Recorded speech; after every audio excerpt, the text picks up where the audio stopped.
आई राजा उदो उदो सदानंदीचा उदो उदो बोल भवानी माता की जय. नमस्कार. लातूरची ब्लॉग शारदीय नवरात्रोत्सव या विशेष सिरीजमध्ये आपले स्वागत आहे. आज आपण आलो आहोत ग्रामदेवी गाव भागातील श्री जगदंबा देवी मंदिर, देशपांडे गल्ली, लातूर येथे. चालुक्यकालीन अर्थात 5व्या शतकातील या प्राचीन मंदिराविषयी अधिक माहिती जाणून घेऊया मंदिराचे विश्वस्त श्री अभिजित भूमकर यांच्याकडून. लातूरचे ब्लॉग्स नवरात्रोत्सव विशेष सिरीजमध्ये आपले स्वागत आहे. शक्य 1947च्या शारदीय नवरात्रोत्सवाच्या तुम्हा सर्वांना शुभेच्छा. आई राजा उदो उदो सदानंदीचा उदो उदो. देवीच्या मंदिराचा इतिहास किती जुना आहे? या संदर्भातली विस्तृत माहिती अशाप्रमाणे आहे की लातूर ह्या शहराचं जे प्राचीन नाव होतं ते रत्नापूर असं होतं आणि रत्नापूर चौक नावाचा एक चौक इथे देवीच्या या मंदिराजवळच त्याची साक्ष देत उभा आहे. रत्नापूर नगरी ज्यावेळेस होती त्यावेळेस चालुक्यकालीन घराण्याचं दक्षिण भारतावरती राज्य होतं आणि त्या अंतर्गत हे शहर येत होतं. तर त्यावेळेस हा जो देशपांडे गल्ली आणि इतर जो भाग आहे त्याला आज गावभाग म्हटलं जातं. हे सर्वात जुनं गाव होतं ज्याचं रत्नापूर नंतर लट्टालूर आणि लातूर असे अपभ्रंश होत किंवा स्थानिक भाषेप्रमाणे शब्द जोडत त्याचं नाव आज लातूर झालेलं आहे. आणि कुठल्याही गावाचं जे महादेवाचं मंदिर असतं त्याच्या नावावरून त्या गावाचं नाव पडण्याची प्रथा आहे. त्यानुसार श्री रत्नेश्वर हे जे सर्वात जुनं देवालय आहे त्याच्यावरून हे रत्नापूर नाव पडलेलं आहे. आणि हा चालुक्यकालीन म्हणजे अदमासे 7व्या शतकातील इतिहास आहे. त्यावेळेसपासून ही मंदिरं अस्तित्वात असावीत असा कयास आहे. त्या संदर्भात डेक्कन एज्युकेशन सोसायटी पुणे येथील काही आर्किओलॉजिस्टशी चर्चा केल्यानंतर मी ह्या निष्कर्षापर्यंत पोहोचलेलो आहे. तर प्राचीनतेसंदर्भात असा हा इतिहास आहे. या मंदिराशी संबंधित कोणत्या कथा प्रचलित आहेत? एक सामान्य कथा जी सांगितली जाते की कुठल्याही गावामध्ये महादेवाचं मंदिर हे वेशीबाहेर असतं. त्याच्यामध्ये एक नदी किंवा एखादा ओढा नाला असतो आणि त्याच्या पलीकडे देवीचं मंदिर असतं. अशा रचना सर्वत्र आढळतात. याच्या मागे एक आख्यायिका आहे किंवा पौराणिक किंवा धार्मिक रूढी आहे किंवा असा समज आहे. ती कथा अशी आहे की देवीचा लवाजमा जी पार्वतीच्या रूपात जिथे पूजली जाते ती भगवान शंकराशी लग्न करण्यासाठी तिचा लवाजमा नदीच्या एका तीरावरती थांबलेला आहे आणि नदीच्या दुसऱ्या तीरावरती महादेव आहेत आणि पार्वती ही महादेवाची प्रतीक्षा करत आहे. पार्वतीचं असं म्हणणं आहे की स्वतः भगवान शंकर यांनी येऊन पार्वतीचा लवाजमा घेऊन जावा.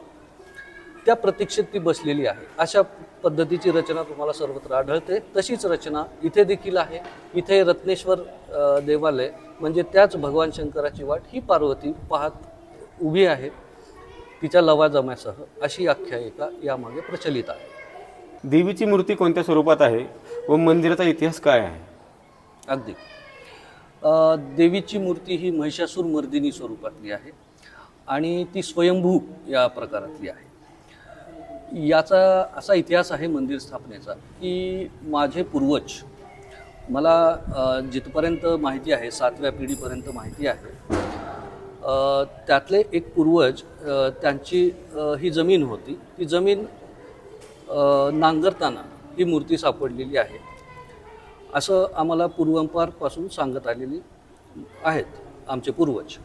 आता त्या आमच्या मूळ पुरुषांना देवीने स्वप्नात येऊन दृष्टांत दिलेला होता की या ठिकाणी नांगरल्यानंतर ही मूर्ती सापडेल आणि तिची स्थापना कर असा आदेश घेऊन त्यांनी ती नांगरली असता खरोखरीच मूर्ती आढळून आली आणि नांगर चालवत असताना त्या मूर्तीच्या पायापाशी एक व्रण उमटला होता असे सांगण्यात आले आणि आजही तो व्रण पाहायला मिळतो.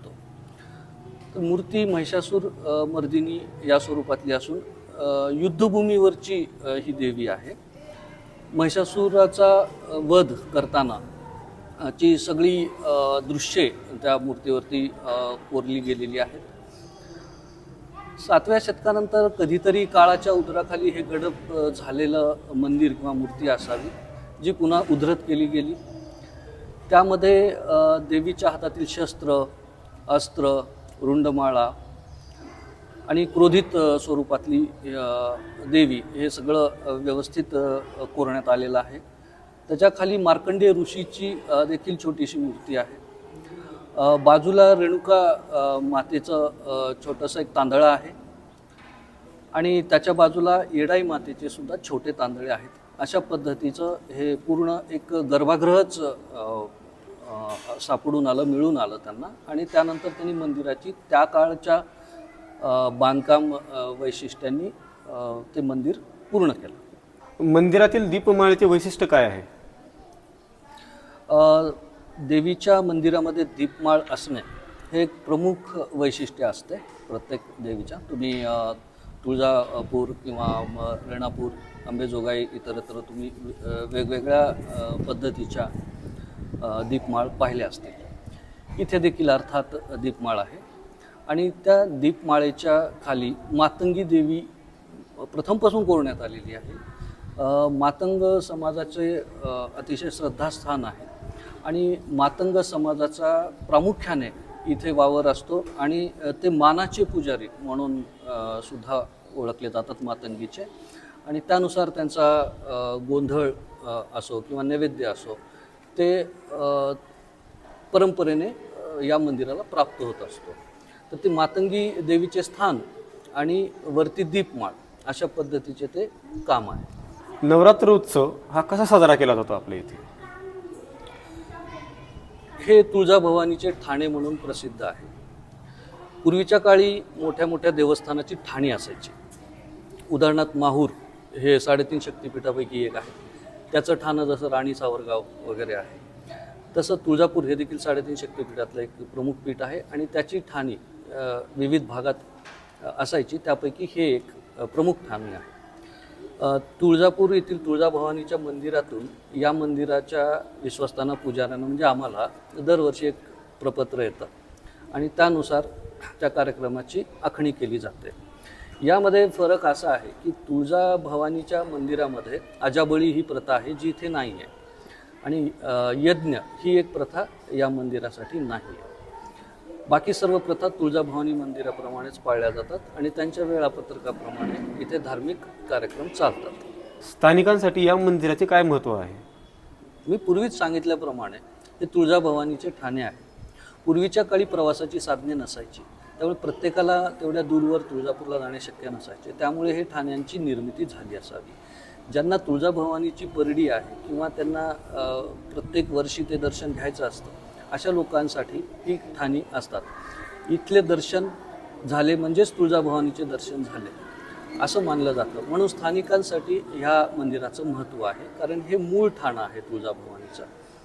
त्यामुळे ज्यांना तुळजापूरला जाणं शक्य नाही आहे त्यांच्यासाठी हा एक पर्याय आहे. त्यामुळे स्थानिकामध्ये इथे प्रचंड महत्त्व आहे आणि आजकाल सगळ्या सुविधा उपलब्ध झाल्या आहेत. तुळजापूरला जाऊन नंतर स्थानिक इथे परत आल्यानंतर या देवीचं दर्शन घेतातच, त्याशिवाय ते दर्शन परिक्रमा पूर्णत्वास जात नाही. त्यामुळे सर्व भक्त या जिल्ह्यातीलच नव्हे तर आसपासच्या जिल्ह्यातून, छोट्या गावातून सुद्धा भाविक इथे रांगा लावतात. आणि इथे शारदीय नवरात्रोत्सव हाच होत असल्यामुळे आणि तुळजापूरला जशी 2 नवरात्रोत्सव होत असतात वर्षातून, तर इथे एकच होत असतो. त्यामुळे इथे या नवरात्रोत्सवामध्ये प्रचंड गर्दी असते. या महोत्सवाची सांगता कशी होते आणि वेगळे काही याच्यामध्ये तुम्हाला सांगता येईल का? हो, अगदी थोडी वेगळी वैशिष्ट्ये आहेत या संदर्भातली, की नवरात्रोत्सवात सर्व जाती धर्माचे लोक येतात. मी आवर्जून हा उल्लेख केला की जाती धर्माचे. अगदी काही मुस्लिम समाजाचे ज्या महिला आहेत त्याही येतात आणि त्यांचे पीठ, मीठ, परडी, तेल वाहण्याची परंपरा जुनी आहे आणि नवरात्रामध्ये या धर्मातील स्त्रियासुद्धा भक्तिभावाने येतात आणि त्यांचे जे काही खण, नारळ, ओटी हे अर्पित करून जातात. हे एक वैशिष्ट्य सांगता येईल. ज्याप्रमाणे आपले हिंदू लोक पीर आणि याला जातात तसंच हे लोक येतात. हा सर्व धर्मसमभावाचा एक नमुना आहे. दुसरं वैशिष्ट्य असं सांगता येईल की या उत्सवाची सांगता ही दसऱ्याला होते. दसरा झाल्यानंतर दसऱ्याच्या रात्री 12 वाजता देवीला गोंधळ घातल्यानंतर झोपवले जाते. मूर्ती पूर्णपणे झाकली जाते चेहऱ्यासकट आणि त्यानंतर अश्विनी पौर्णिमेच्या सकाळीच देवीला पुन्हा जागृत केलं जातं आणि त्या दिवशी देवीचा छबिना म्हणजे पालखी निघते.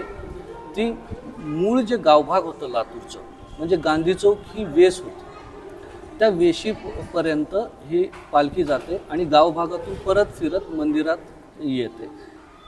ही पालखी हा छबिना म्हणजे देवी स्वतः भेटायला भक्तांना जाते असं त्यामागे तत्त्व आहे. आणि त्यानंतर मग पूर्ण उत्सवाची नवरात्रोत्सवाची सांगता त्या रात्री होते. आपण दिलेल्या दुर्मिळ माहितीबद्दल खूप खूप धन्यवाद. जगदंब जगदंब.